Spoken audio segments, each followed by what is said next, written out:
I really like when you say like the K-pop, K-drama, they're more showing like the very glittering sides of contemporary Korean society, whereas K-lit or like the contemporary Korean literature is more dealing with the darker side of the people's experience in the Korean society. So I guess there is definitely an emergent K-wave, Korean wave in the world literature scene.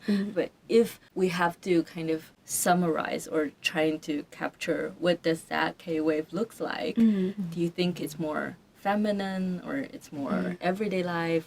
Is there any kind of trend in the Korean works that's being translated and that's becoming popular? Yes, I definitely have noticed these trends more in recent years just because for so long I spent time trying to pitch the writers I was interested in and get editors excited about them. And I was met with a lot of resistance to working on the kinds of fiction that I really enjoy, which is this more literary, a little bit darker, a little bit, we could say it's lyrical, we could say it's allegorical, like that kind of literature. But it turns out that what's trending and what is expected to be trending for the next long while is kind of an extension of the K-drama, K-pop wave, where people come to Korean literature now looking for a reflection of that kind of glitz and glamour or like the escapism of it. So right now, the two main things that are trending are K-thrillers and K-healing books, which, I don't know if you've heard of the K-healing wave, but it's huge right now. And it's basically like these novels that are about like young 20-something women who are so stressed out from their lives, their busy lives in the city. So they like move to the countryside and maybe start a bookstore, or they start a cafe, or they start a record shop or a studio. Like they do something artsy as an escape from kind of the dark side of Korean society. Yeah, I've seen like K-dramas of that. Yeah, like that exact plot from a K-drama in book form is what's really selling right now. And then on the other side of it, if you've seen like really action-based K-dramas as of late, everyone is really eating up Korean thrillers because there's something about them. Squid Game. I guess like people love to see like violence, like the glitz and the glam, but like if we're going to address something dark in society, make it action-packed, make it fun.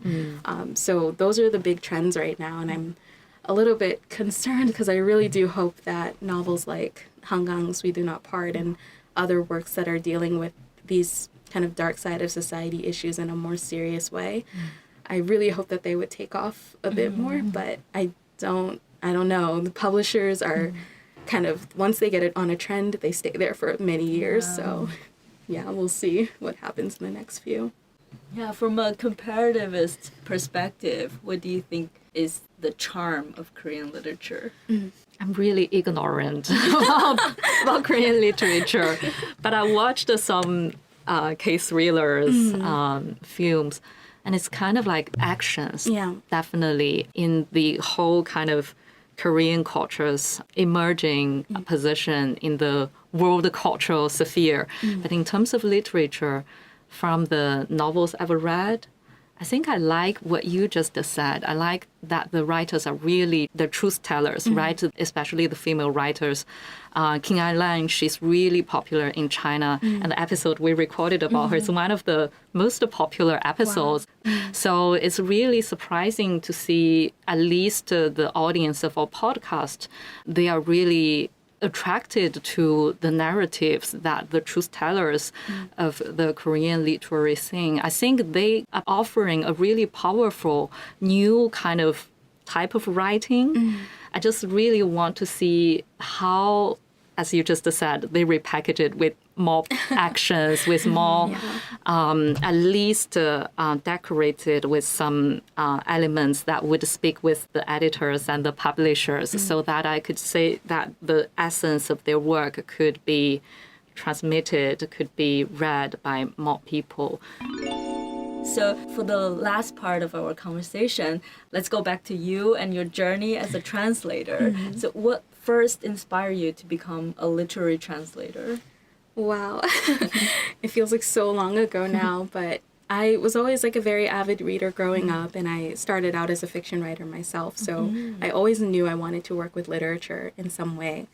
And when I was growing up, I think this was around the time that like K-pop and the K-wave was really taking off. And I started seeing more Korean literature in translation, but it was kind of all virtually similar stories, like the same kinds of books were getting published.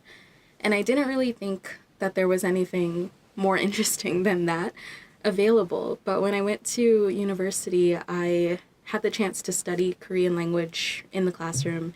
And I worked with a professor who asked me, do you want to take part in a translation project that I'm working on? And I was like, I don't know Korean well enough to do that. I am also just training to be a writer myself. I don't really think I can do it. But he really encouraged me, and how he hooked me was he told me, we're going to research literature about queer Korean women. And I said, that exists? Like, is that a real thing? And I never imagined, I mean, knowing the political climate of Korea, I would never have imagined that that literature would exist, let alone be something we could translate into English. So I immediately said, yes, okay, I'll do it. And working on that project taught me that there were so many Korean stories like that that had just never reached us, and like what they were choosing to translate into English reflected just a really narrow portion of like what existed in the Korean literary world.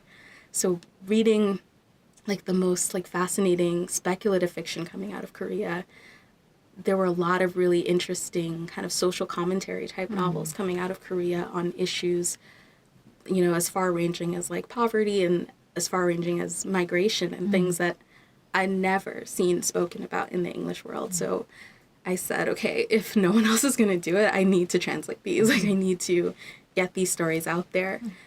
So when I had the chance to move to Korea after graduating from university, that was when I decided I do want to kind of seriously try to pursue this translation business. So I had the chance to go to the bookstores and actually like see these books and buy them and start working on translations. And from there, I just got a lot of support and encouragement from a number of mentors who kept encouraging me to keep going with this wild dream I had of like bringing all these stories into English. So unfortunately, you know, you can't fight the trends, and some of these stories still have not been published in English, but I'm really hopeful that publishers will take a more open-minded approach to the kinds of stories that we could be reading from Korea that we haven't yet.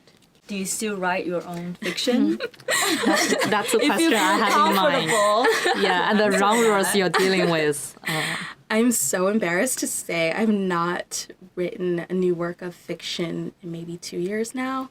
And I think a lot of that has to do with how in demand the translations that I've been working on have been, which is so great, and I'm really excited and grateful for that. But at the same time, it's really hard for me to retrain my focus on my own writing when I know I have a guaranteed audience, right? Everyone is going to read this Han Kang novel, I hope, and want to talk about it and be engaged in that discussion versus, you know, the thing I'm typing like secretly at 2 a.m.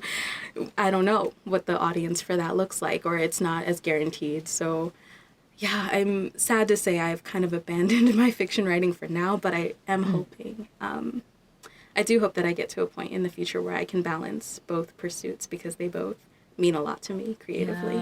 And I would love to read a story of yours with your beautiful kind of English verse and also the experiences you have.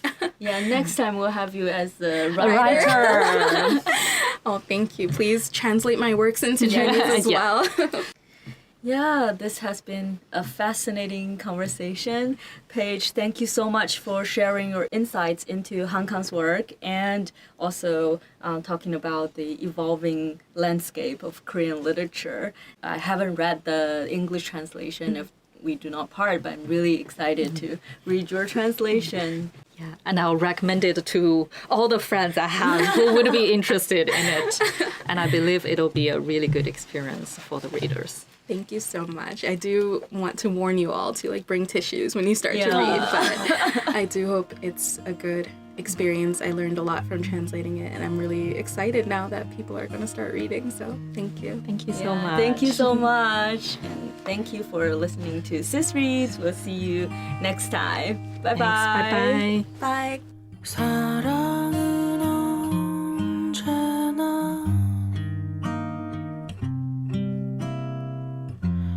내 마음대로